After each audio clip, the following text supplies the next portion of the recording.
Di dalam ma'rifatullah kita pahami ruh. Apa ruh itu? Supaya apa?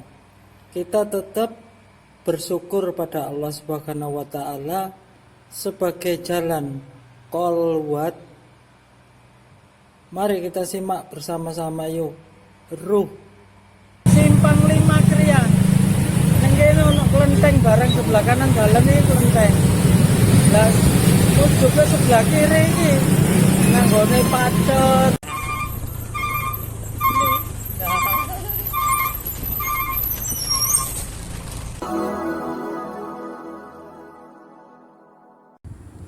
Assalamualaikum warahmatullahi wabarakatuh. Semua dulur pinaringan sehat rohani dan jasmani dan lancar rezekinya dari Allah Subhanahu wa taala. Amin ya robbal alamin.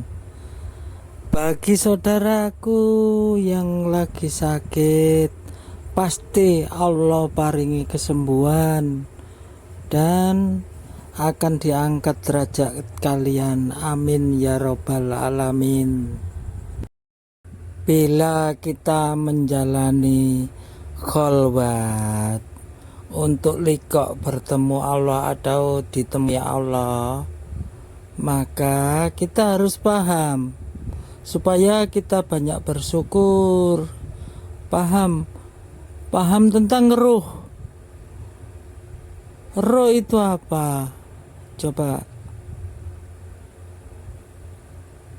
Ruh merupakan zat murni yang tinggi hidupnya dan hakikatnya berbeda dengan tubuh. Tubuh dapat diketahui dengan panca indera. Benar bukan? Sedangkan ruh menyusup di dalam tubuh sebagaimana penyusupannya seperti air di dalam bunga, iya kan? Tidak larut dan tidak terpecah-pecah untuk memberi kehidupan pada tubuh selama tubuh itu mampu menerimanya. Itu yang dinamakan ruh.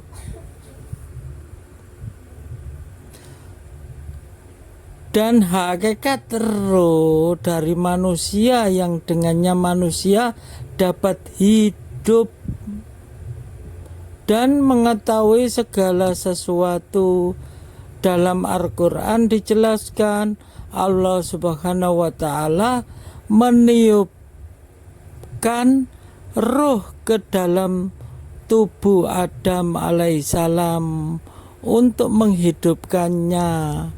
Ada di Quran surat As-Sajdah 32 ayat 9. Demikian juga ke dalam rahim Maryam ketika mengandung Isa alaihissalam, diterangkan di Quran surat Al-Anfal surat 8 ayat 12 dan 66. Coba kita tengok suratnya, monggo disimak, ditengok sendiri-sendiri nggih. Mudah-mudahan paham. Di dalam Al-Quran, ruh terkadang diartikan dengan malaikat dan wahyu. Di samping itu, beberapa pakar tafsir mengartikan ruh itu adalah jiwa. Dalam Al-Quran, kata anfas diartikan dengan jiwa, seperti kata-kata anfas al-mu'mainah, jiwa yang tentram, pada surat Al-Fajr ke-89 ayat 27. Dalam ayat ini bisa dimaknai kata ruh mempunyai pengertian yang sama dengan anfas. Adapun perbedaannya terletak pada penggunaannya saja.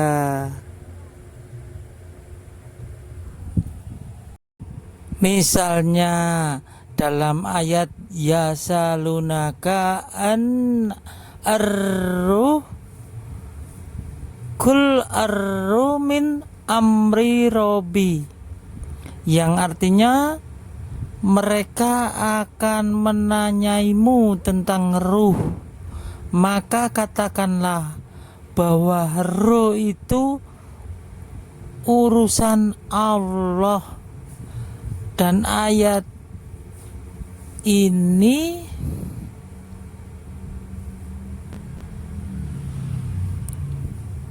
adalah jiwa yang tenang. Kembalilah kepada Allah dengan cara tenang. Kalau menurut ulama abad ke-10, Ibnu Sina membagi jiwa atas 3 macam, yaitu jiwa nabati, nabatiyah, jiwa hewani, hayawaniyah, dan jiwa insani, insaniyah.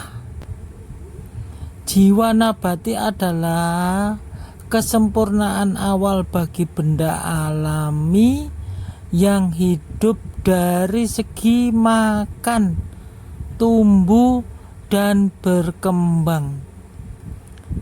Kalau jiwa hewani adalah kesempurnaan awal bagi benda alami yang hidup dari segi mengetahui hal-hal kecil dan bergerak dengan iradatnya atau kehendak Allah.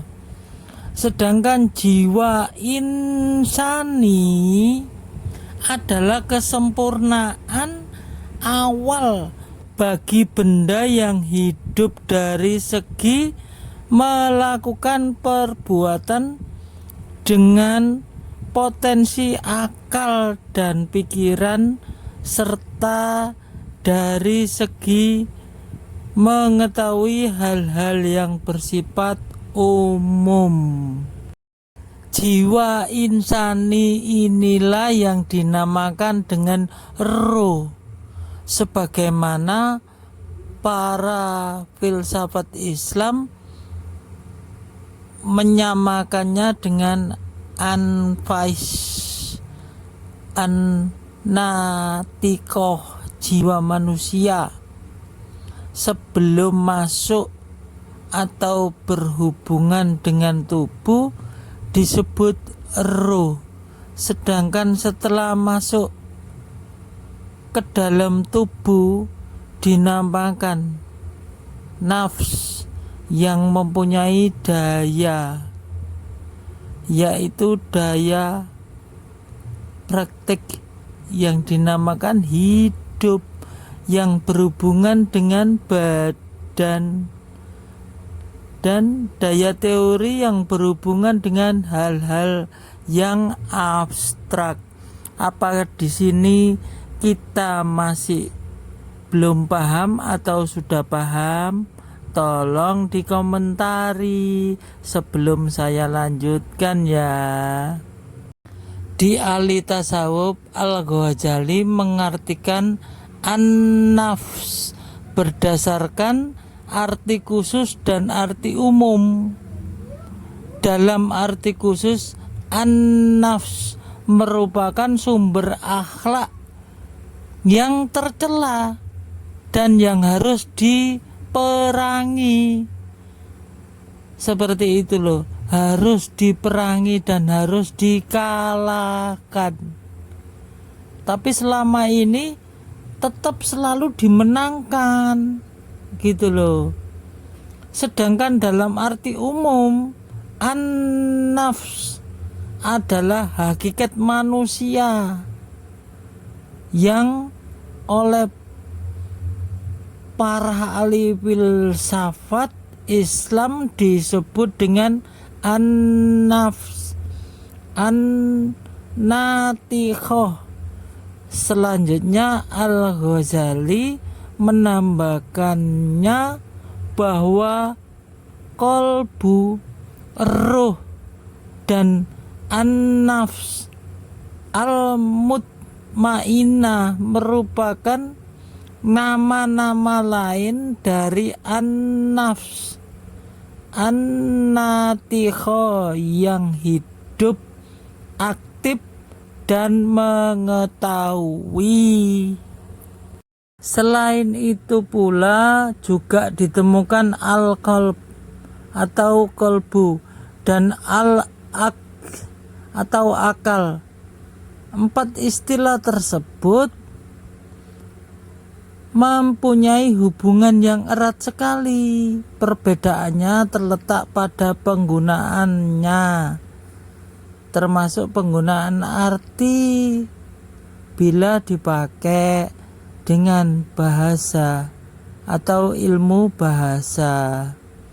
Para sufi mengartikan an-nafs sebagai sumber moral yang tercela, sedangkan ruh adalah sumber kehidupan dan sumber moral yang baik.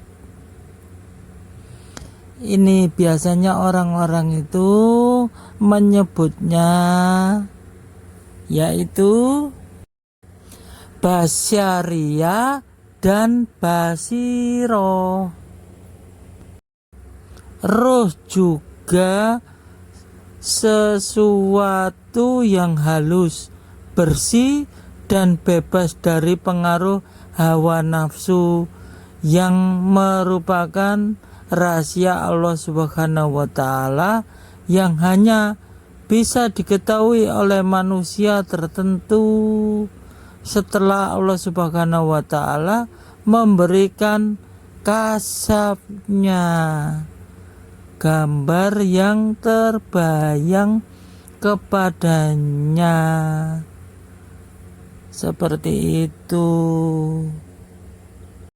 Maka dari itu, kolbu diartikan sebagai wadah untuk makrifat, suatu alat untuk mengetahui hal-hal yang bersifat ilahi.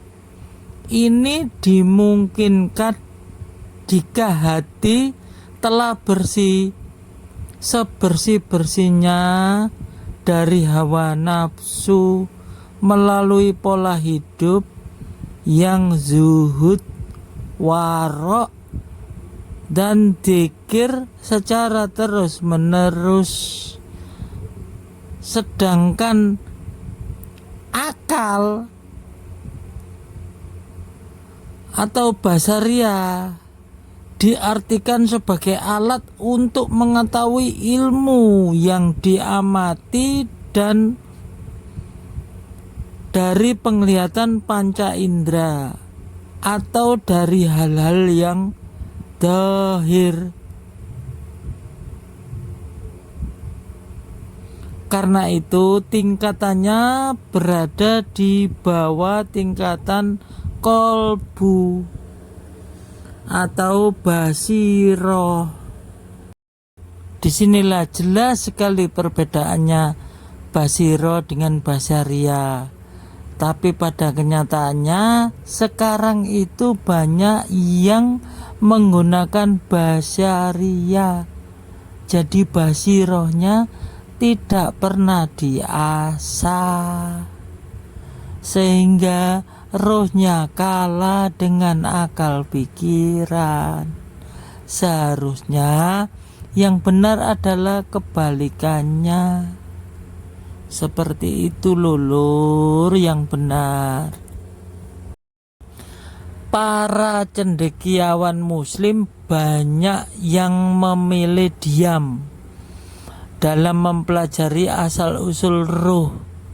Mereka mengemukakan alasan bahwa jiwa atau ruh itu adalah urusan Allah Subhanahu wa Ta'ala yang tidak diketahui oleh siapapun, kecuali hanya oleh Allah Subhanahu wa taala. Ada diterangkan di Quran surat Al-Isra surat 17 ayat 85. Jenengan buka sendiri, silakan. Hubungan roh dengan jasad dikemukakan oleh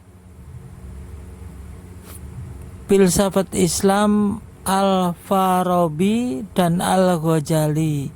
Al-Farabi mengatakan bahwa jiwa atau roh merupakan bentuk bagi jasad di satu pihak dan jauhari ruhani di lain pihak. Ruh adalah bekerja melalui jasad dan jasad membentuk sasaran ruh. Dan roh itu sendiri atau jiwa tidak akan ada jika jasad tidak bersedia menerimanya. Jadi ada dua penilaian. Penilaian yang pertama dalam arti material, ruh hewani, dan kedua dalam arti immaterial, ruh insani. Dan dalam arti pertama adalah organ jasad yang bekerja sebagai daya penggerak maupun daya yang mengetahui. Yang kedua, jiwa adalah nafs dengan daya. Hubungan kedua macam dengan ilham, ilmu mukasyafa yang merupakan pembuka takbir hakikat. Hubungan keduanya karena kesulitan terletak pada perbedaan hakikat antara jiwa dan jasad. Jiwa sebagai jauhar ruhani berasal dari alam ilahi, yaitu alam malakut. Bila kalian dikasihi Allah Subhanahu wa taala di alam malakut, kalian akan tahu kegiatan malaikat. Dan sedangkan jasad berasal dari alam kejadian. Namun yang jelas menurut Al-Ghazali, jasad bukan tempat roh karena tidak mendiami tempat tertentu. Jasad hanyalah merupakan alat. Roh mendatangi jasad sebagai substansi yang juga diperlukan oleh jasad bantuannya. Roh di sini mengatur dan bertasawuf atau bertindak pada jasad, sebagaimana halnya raja dengan kerajaannya. Keperluan jiwa terhadap badan dapat diumpamakan dengan perlunya bekal bagi musafir. Seseorang tidak akan sampai kepada Allah kalau roh tidak mendiami jasadnya selama di dunia. Tingkat yang lebih rendah harus dilalui untuk sampai pada tingkat yang lebih tinggi. Jadi Al-Ghazali berkesimpulan bahwa hubungan ruh dengan jasad merupakan hubungan yang saling mengaruhi. Di sini Al-Ghazali mengemukakan hubungan dari segi maknawi karena wujud hubungan itu tidak begitu jelas. Hidupnya yang aspek jasad, akal dan ruh, tetapi merupakan suatu kerangka yang saling membutuhkan dan mengikat. Itulah yang dinamakan manusia. Dari sini mudah-mudahan kita bisa paham ya tentang roh ya. Kita bisa memahami bahwa roh dan jasad itu sangatlah jauh. Ada yang menyebutnya roh itu adalah gerakannya adalah kolbu, yaitu basiro. Sedangkan jasad atau akal pikiran biasanya ada yang menyebutnya dengan basyariyah. Seperti itu. Mudah-mudahan kita paham ya sebelum kita lelakon untuk berkolwat. Kalau masalah ingin bertemu Allah, itu kuasanya Allah, bukan kuasa kita. Terserah Allah, kau akan ditemui atau kau akan diberhentikan di alam mukasafa atau di alam malakut, monggo. Itu kuasanya Allah, kita hanya menjalankan. Mudah-mudahan paham ya tentang roh ini ya. Itu dulu yang bisa saya sampaikan. Apabila ini yang disampaikan benar, semata-mata hanya Allah yang memberi pengetahuan tersebut. Saya akhiri dulu. Wassalamualaikum warahmatullahi wabarakatuh.